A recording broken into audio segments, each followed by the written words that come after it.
অনেকদিন পরে একটা এরকম রোদ ঝলমলে আকাশ বেরিয়েছে, মানে পরিবেশটা, যেখানে আমাকে জ্যাকেট পরতে হয়নি, যেটা হচ্ছে মোস্ট ইম্পর্ট্যান্ট থিংস। সেটা হচ্ছে জ্যাকেট ছাড়া আজকে বেরোতে পেরেছি, মানে আজকের ওয়েদারটা এত সুন্দর, আর অনেকদিন পরে রোদটা গায়ে লেগে বেশ ভালো লাগছে। তো আমি এখন একটু বেরিয়েছি, যাচ্ছি জিমে। তো চলো যাওয়া যাক।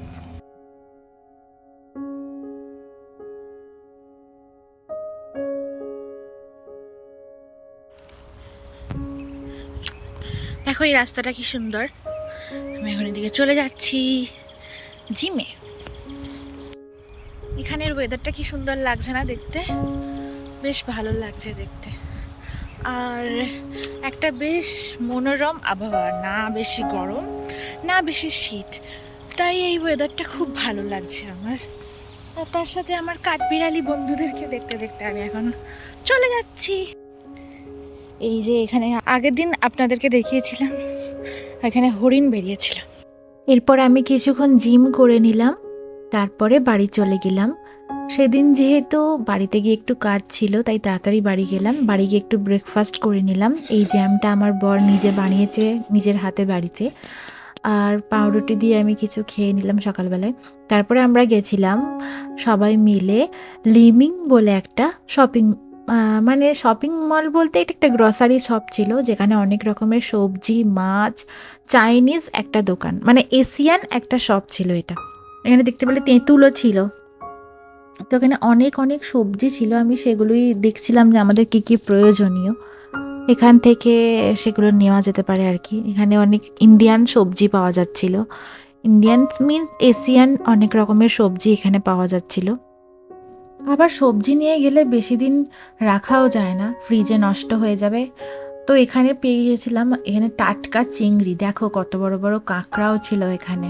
বাট কাঁকড়া আমি রান্না করতে জানি না, সেজন্য আর রিস্ক নিইনি। কিন্তু এখানে আমি চিংড়ি মাছ নিয়ে এসেছিলাম। এখানে অনেক ফ্রেশ মাছও পাওয়া যাচ্ছিল, পমফ্রেট এই জাতীয় কিছু মাছও পাওয়া যাচ্ছিল।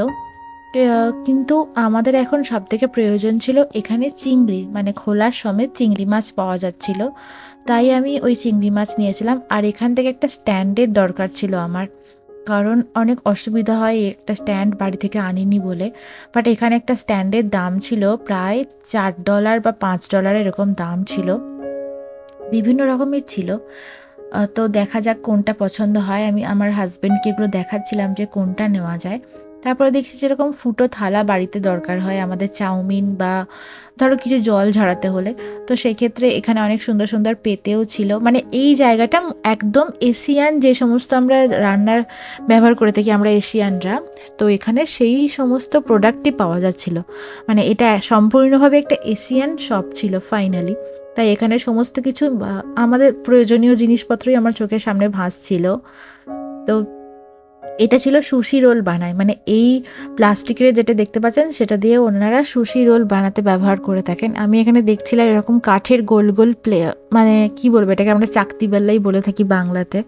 তো এই ধরনেরও পাওয়া যাচ্ছিল, কিন্তু একটু দামটা হাই ছিল। এ ধরনের বেলনাও পাওয়া যাচ্ছিল অনেক রকমের ডিজাইনের। আর দেখছিলাম কড়াইগুলোও খুব সুন্দর দেখতে ছিল এখানে, অনেকটা মজবুতও ছিল, আর খুবই ভালো লাগছিল দেখে। এখানে দেখছিলাম অনেক রকমের চপস্টিকও ছিল।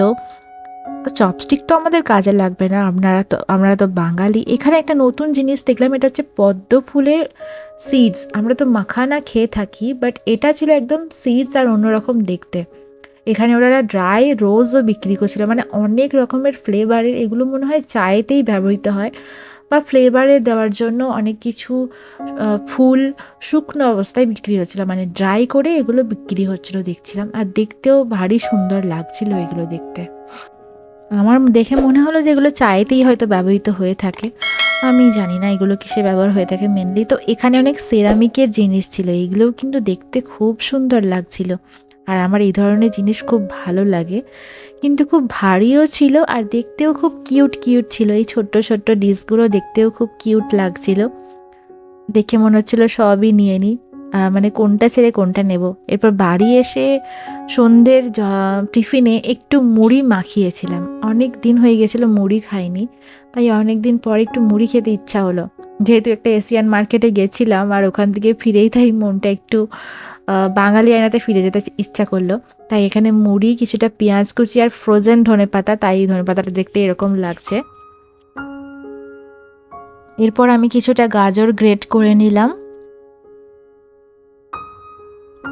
তারপরে কিছুটা চানাচুর আর সেও ভাজা মিশিয়ে এটাকে, আর বাদাম ভাজা দিয়ে এটাকে খেলাম।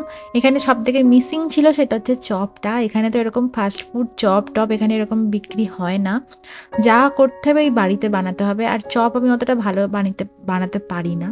তো যাই হোক, আজকের ভিডিওটা এখানেই শেষ করছি। কেমন লাগলো সবাই অবশ্যই কমেন্ট করে জানাবেন। যদি ভালো লেগে থাকে লাইক এবং সাবস্ক্রাইব করে পাশে থাকবেন। টাটা।